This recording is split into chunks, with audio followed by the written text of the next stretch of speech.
আসসালামু আলাইকুম সুপ্রিয় দর্শক, আশা করি যে যেখানে আছেন সবাই ভালো আছেন, সুস্থ আছেন। আসলে আজকে যে বিষয়টা নিয়ে কথা বলবো সেটি হলো বাংলাদেশের যে আজকের যে অবস্থা।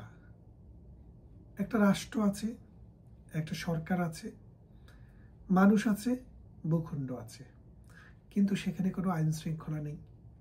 সেখানে মানুষের জীবনের কোনো নিরাপত্তা নেই। মানুষ কিভাবে জীবনযাপন করবে তা নিয়ে কোনো ভাবনা নেই।